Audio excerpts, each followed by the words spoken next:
पप्पू यादव पूर्णिया से निर्दलीय प्रत्याशी के रूप में नामांकन भर देते हैं। वे चुनाव प्रचार भी करने लगते हैं। पूर्णिया से लड़ना उनके लिए इज्जत और रुतबे की बात आ जाती है और वे चुनाव लड़ने को तैयार हो जाते हैं। राजद की बीमा भारती सामने होती है। वे राजद की टिकट पर चुनाव लड़ने आती है। मजबूत प्रत्याशी थी। जदयू के संतोष कुमार कुशवाहा जो थे वे भी एक मजबूत प्रत्याशी थे, क्योंकि वे पिछली बार भी सांसद का चुनाव जीते हुए हैं पूर्णिया लोकसभा क्षेत्र से। लेकिन इसी बीच पप्पू यादव के जो चुनावी कार्यालय है उस पर छापा पड़ता है। गाड़ी की संख्या ज़्यादा बताई जाती है, बाजे बज रहे थे या नहीं। उनके तरफ से बोला जाता है कि वे परमिशन लेने के लिए जा रहे थे, अभी कार्य नहीं कर रही थी गाड़ी। प्रशासन के द्वारा परेशान किया जा रहा है। लेकिन यहाँ की जो सबसे बड़ी राजनीति है उसे आप समझें। पप्पू यादव यदि पूर्णिया में जितना ज़्यादा एक्टिव होंगे, जितना ज़्यादा मजबूत होंगे, जितना ज़्यादा लोकप्रिय होंगे, उतनी ही उनके लिए नुकसान का सौदा होते चला जाएगा। ऐसा इसलिए क्योंकि पप्पू यादव को जितने सहानुभूति के वोट ज़्यादा मिलेंगे, उतने ही कम वोट बीमा भारती को मिलेंगे। और बीमा भारती को जितना कम वोट मिलेगा उसका सीधे फायदा हो जाएगा संतोष कुमार कुशवाहा को, क्योंकि जनता दल यूनाइटेड और भाजपा के जो वोट है वो तो बंटने नहीं जा रहे हैं। लेकिन वहीं दूसरी ओर जो विपक्षी पार्टियों के वोट है वो पप्पू यादव और बीमा भारती के बीच बट जाएंगे। लालू यादव के जो थोड़े बहुत जो कैडर वोट होंगे पप्पू यादव के खड़ा होने के बाद भी वो सीधे सीधे बट जाएंगे।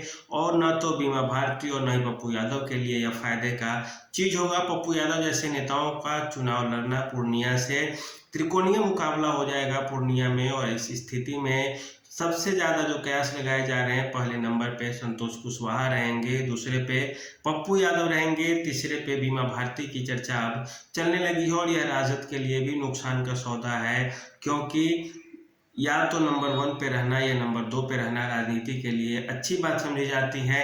इससे ऊपर नीचे होना राजनीति में बहुत अच्छा नहीं माना जाता है। यहीं पे अब बात हो जाती तो काम चल जाता। पप्पू यादव कांग्रेस गठबंधन से गठबंधन छोड़ के पार्टी का विलय करने के बावजूद चुनाव वहां से लड़ रहे हैं। और बीमा भारती को ऐसा कहा जा रहा था कि राजद एक चुनौती के रूप में पप्पू यादव को देखती है, इस कारण बीमा भारती का टिकट फाइनल होता है वहां से। लेकिन पप्पू यादव मानने वाले नहीं थे।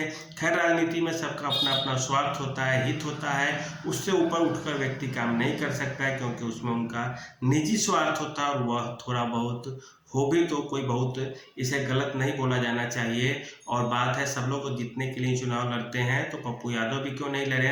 और पप्पू यादव एक वहाँ के मजबूत और चर्चित चेहरा है और वो वोट में है, लड़ाई में है।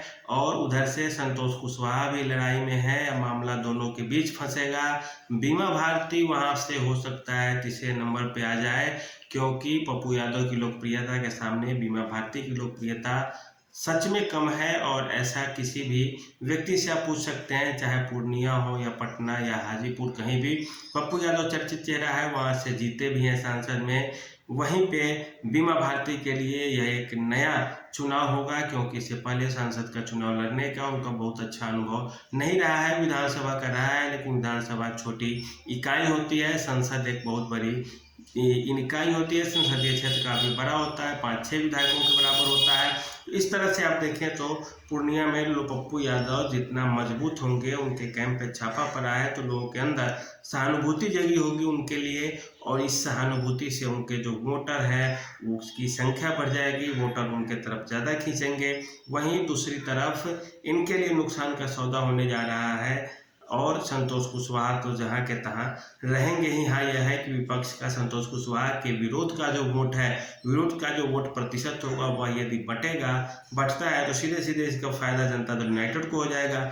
बिहार में चूंकि भाजपा जदयू की सरकार है, इसीलिए वो हर समय कोशिश भी करेगी कि जहाँ तक तो हो सके किसी भी इकाई का, किसी भी चीज़ का, किसी स्रोत का उपयोग करके यदि वोट बढ़ रहे हैं, वोटर बढ़ रहे हैं या विपक्ष कमजोर रहा है तो वो करेंगी। सभी पार्टियां करती है, सभी राज्य सरकारें करती है, चाहे सरकार किसी की भी क्यों न हो। तो वही बिहार में भी होगा।